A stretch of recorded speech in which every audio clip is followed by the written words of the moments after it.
Hello students, class 10th प्रश्नावली 7.3 में आपका बहुत बहुत स्वागत है। आज मैं आपको इस वीडियो में प्रश्न नंबर 3 कराने वाला हूं। तो प्रश्न नंबर 3 यहाँ पर दिया गया है। शीर्षों 0-1, 2,1 और 0,3 वाले त्रिभुजों, यहाँ पर त्रिभुज बोला गया है, की भुजाओं के मध्य बिंदुओं से बनने वाले त्रिभुज का क्षेत्रफल आपको ज्ञात करना है। तो यहां पर आपको 3 शीर्ष बिंदु दिए गए हैं और इन 3 शीर्ष बिंदुओं से मिलकर एक त्रिभुज बनता है। उसकी भुजाओं के मध्य बिंदु से बनने वाले त्रिभुज का क्षेत्रफल ज्ञात करना है। तो इसे हम चित्र से समझ लेते हैं। जो हमें 3 शीर्ष बिंदु यहां पर दिए गए थे, 0-1, 2,1 और 0,3, उन शीर्ष बिंदुओं का नाम मैंने दे दिया ए, बी और सी। तो त्रिभुज की 3 भुजाएं यहां पर दी गई हैं और इनके मध्य बिंदु, तो ए बी का मध्य बिंदु मैंने मान लिया P, ए सी का मध्य बिंदु मैंने मान लिया Q और बी सी का मध्य बिंदु मैंने मान लिया R। और इन मध्य बिंदुओं से जो त्रिभुज बनता है उसका मुझे क्या ज्ञात करना है? क्षेत्रफल ज्ञात करना है। तो इस त्रिभुज का क्षेत्रफल ज्ञात करने के लिए सबसे पहले मुझे P, Q और R बिंदु के निर्देशांक पता होने चाहिए। तो AB के मध्य बिंदु P के निर्देशांक कैसे ज्ञात करते हैं देखिएगा, हम लिख लेते हैं। सबसे पहले यहां पर आपको लिखना है ए बिंदु के निर्देशांक, जो आपको दिए हैं 0,-1 और बी बिंदु के निर्देशांक यहां पर दिए हैं 2,1। तो यहां पर मैंने आपको बताया ए बी का मध्य बिंदु क्या है? P, जिसके निर्देशांक हमें ज्ञात करने हैं। तो यहां पर लिख देंगे हम ए बी के मध्य बिंदु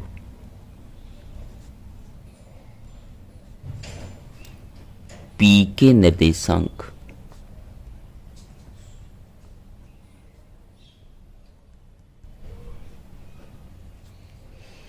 और मध्य बिंदुओं के निर्देशांक का सूत्र होता है x1 plus x2/2 coma y1 plus y2/2।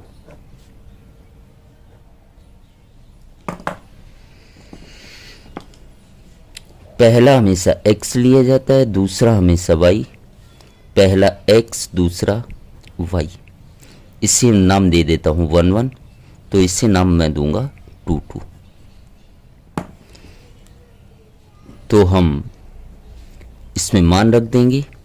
x1 की जगह x1 का मान रखेंगे 0 प्लस x2 का मान रखेंगे 2/2 कोमा y1 का मान रखेंगे -1 प्लस y2 का मान रखेंगे 1/2 बराबर।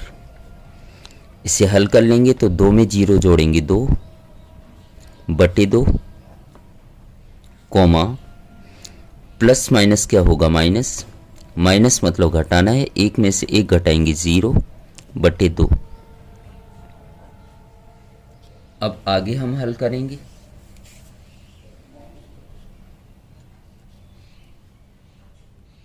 तो 2 का भाग 2 में देंगे, कितना आएगा? 1। और 0 में किसी संख्या का भाग देते हैं तो क्या आता है? 0।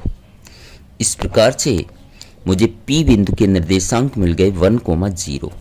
तो यहाँ पर हम लिख देंगे P बिंदु के निर्देशांक 1,0। यहाँ इसे थोड़ा हम शॉर्टकट में समझ लेते हैं। x1 प्लस x2 मतलब पहले में पहला जोड़ेंगे और बटे 2 कर देंगे। इसी प्रकार से दूसरे में दूसरा जोड़ेंगे और बटे 2 कर देंगे, तो मुझे मध्य बिंदु के निर्देशांक पता चल जाएंगे। इसी प्रकार से अब हम आगे हल कर लेते हैं। AC के मध्य बिंदु Q के निर्देशांक। तो पहले हम बिंदु A के निर्देशांक लिखेंगे जो क्या है 0 -1, और C बिंदु के निर्देशांक लिख लेते हैं 0,3। तो यहाँ आगे हम लिखेंगे AC के मध्य बिंदु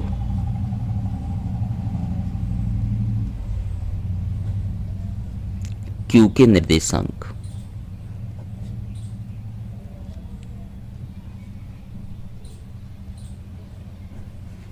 बराबर, अभी मैंने जो शॉर्टकट बताया उसी तरीके से आपको चलना है।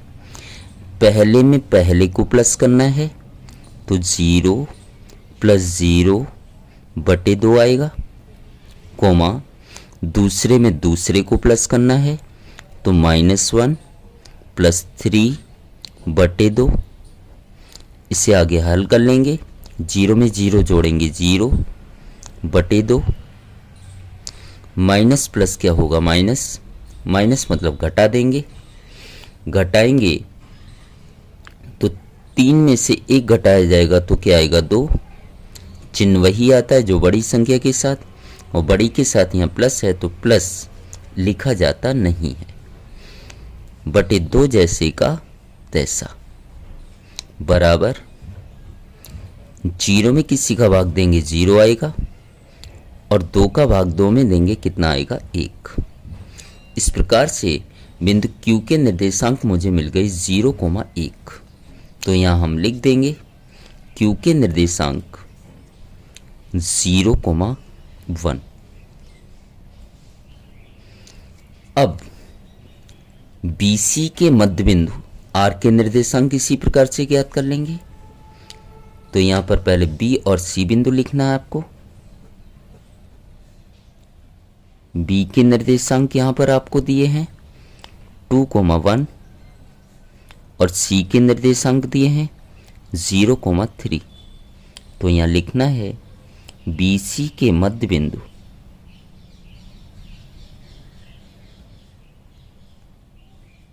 R के निर्देशांक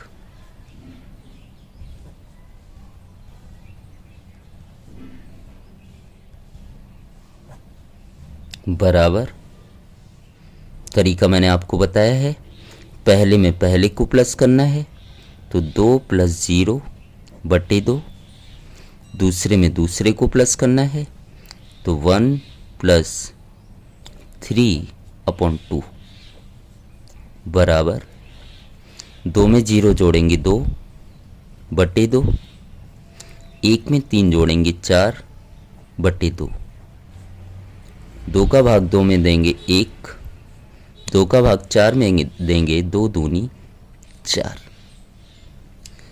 तो इस प्रकार से R बिंदु के निर्देशांक मुझे मिल गए 1,2। R के निर्देशांक मुझे मिल गए 1,2। तो क्वेश्चन में यही कह रहा था कि ABC के मध्य बिंदु से बनने वाले त्रिभुज का क्षेत्रफल ज्ञात करना है। मतलब PQR का क्षेत्रफल आपको ज्ञात करना है। तो मैंने PQ और R बिंदु के निर्देशांक ज्ञात कर लिए, अब इसका हम क्षेत्रफल ज्ञात कर लेते हैं। तो सबसे पहले हमें यहाँ पर PQR बिंदु लिख लेने हैं।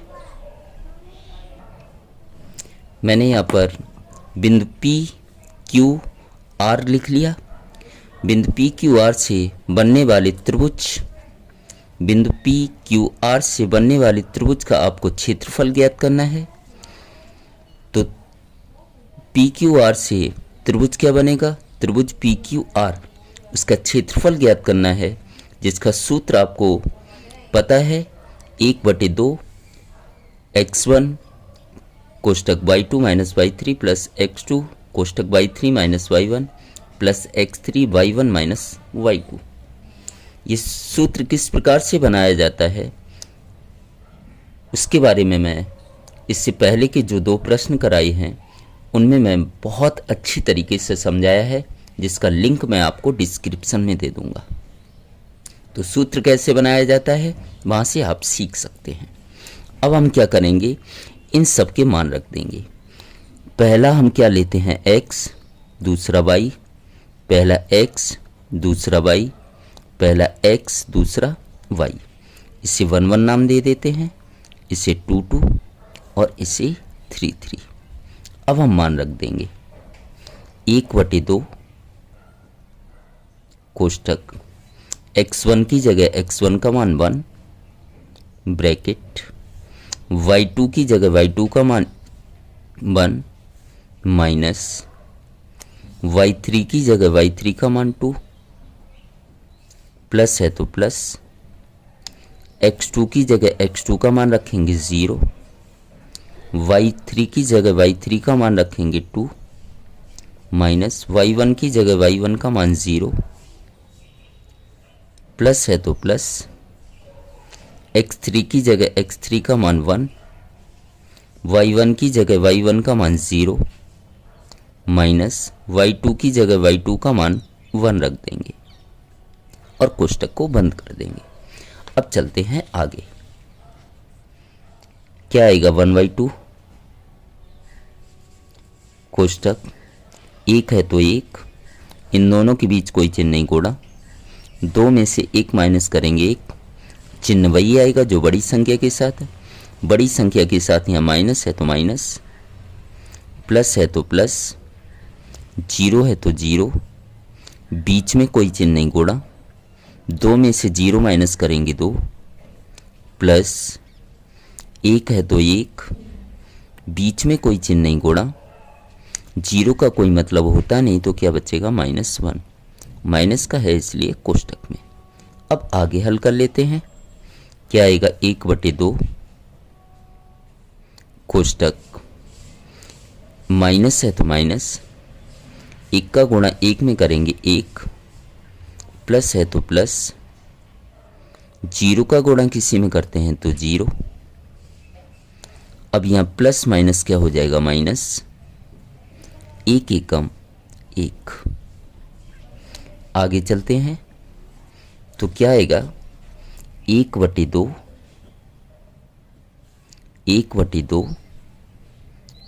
बीच में कोई चिन्ह नहीं जोड़ा, कोष्टक माइनस माइनस क्या होगा प्लस, प्लस मतलब आपको जोड़ना है, 1 में 1 जोड़ेंगे कितना आएगा 2, चिन्ह वही आएगा जो बड़ी संख्या के साथ, लेकिन इन दोनों में कोई बड़ा है नहीं तो माइनस आ जाएगा यहाँ पर, क्योंकि दोनों के साथ क्या है माइनस, 2 एकम क्या आएगा 2, तो माइनस है तो माइनस, 1 एकम क्या आएगा 1, और मैंने क्षेत्रफल निकाला है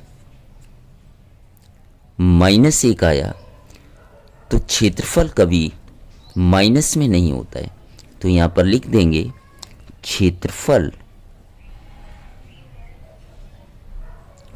ऋणात्मक नहीं होता,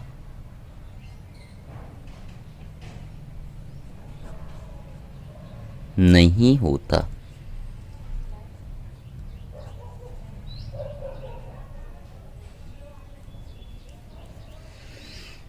इस प्रकार से माइनस का क्षेत्रफल होगा नहीं तो किसका होगा प्लस का, प्लस नहीं लिखा जाएगा तो यहाँ क्या आएगा 1, और क्षेत्रफल हमेशा क्या आएगा वर्ग, यहाँ सेंटीमीटर होता तो सेंटीमीटर लिखते, मीटर होता तो मीटर लिखते, जब कुछ भी नहीं लिखा है यहाँ तो इकाई लिखेंगे। तो इस प्रकार से त्रिभुज PQR का क्षेत्रफल बराबर 1 वर्ग इकाई आया।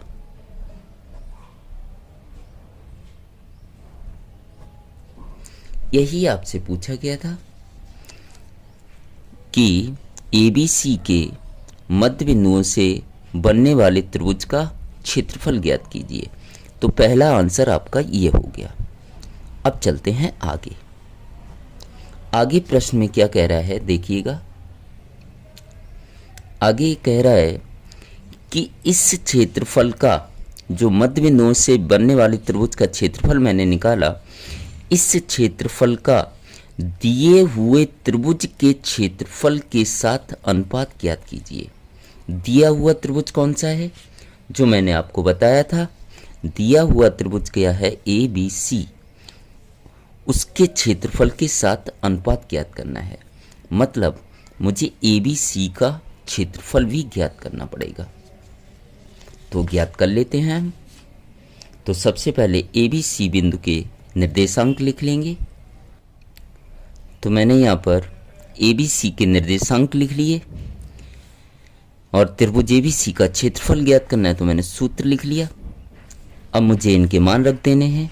तो पहला हमेशा x, दूसरा y, इसका नाम दे देते हैं 1 1, इसका 2 2 और इसका 3 3। तो बराबर मान रख देंगे। अब 1/2 कोष्टक x1 की जगह x1 का मान 0 कोष्टक y2 की जगह y2 का मान 1 माइनस y3 की जगह y3 का मान 3 प्लस है तो प्लस x2 की जगह x2 का मान रखेंगे 2 कोष्टक y3 की जगह y3 का मान 3 माइनस y1 की जगह y1 का मान रखेंगे -1 और माइनस है इसलिए कोष्टक में रखेंगे। यहाँ पर बड़ा ब्रैकेट लगा देंगे। प्लस है तो प्लस x3 की जगह x3 का मान 0, y1 की जगह y1 का मान -1 माइनस y2 की जगह y2 का मान रख देंगे 1। इस प्रकार से कोष्टक बंद कर देंगे। तो 1/2, यहाँ पर देखिएगा ध्यान से, इन दोनों के बीच कोई चिन्ह नहीं गुणा। जब 0 का गुणा किसी भी पद में करते हैं तो क्या आता है? 0। प्लस है तो प्लस, 2 है तो 2, 3 है तो 3, माइनस माइनस क्या होगा? प्लस, 1 है तो 1, प्लस है तो प्लस। इसी प्रकार से यहाँ पर इन दोनों के बीच कोई चिन्ह नहीं गुणा और 0 का गुणा किसी पद में करेंगे क्या आएगा? 0 आएगा। हल करने की आपको ज़रूरत नहीं है। तो क्या आएगा? 1/2। 0 का कोई मतलब है नहीं तो इसे हल कर लेंगे 2, बीच में कोई चिन्ह नहीं गुणा, 3 और 1 कितना हो गया? 4। 0 का कोई मतलब नहीं है। इन दोनों के बीच भी कोई चिन्ह नहीं, क्या आ जाएगा? गुणा। ऊपर नीचे जो कट रहा है काट देंगे, तो 2 से 2 यहाँ क्या हो गया? कट गया। तो बराबर कितना आया? 4। क्षेत्रफल हमने ज्ञात किया। हमने क्षेत्रफल जब ज्ञात किया तो क्या आएगा? 4 वर्ग इकाई। अब आगे प्रश्न में क्या कह रहा था कि इस क्षेत्रफल का मतलब जो त्रिभुज ABC के मध्य बिंदुओं से बनने वाला त्रिभुज था, जिसका नाम मैंने क्या लिया था? PQR का, उसका क्षेत्रफल दिए हुए त्रिभुज मतलब ABC के क्षेत्रफल के साथ अनुपात ज्ञात कीजिए। तो अनुपात ज्ञात कर लेते हैं हम।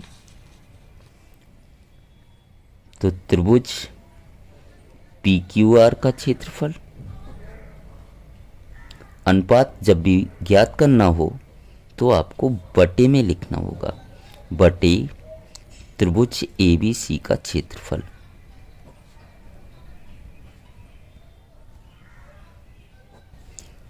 PQR का क्षेत्रफल कितना आया था? 1 और ABC का क्षेत्रफल मैंने अभी निकाला, कितना आया? 4।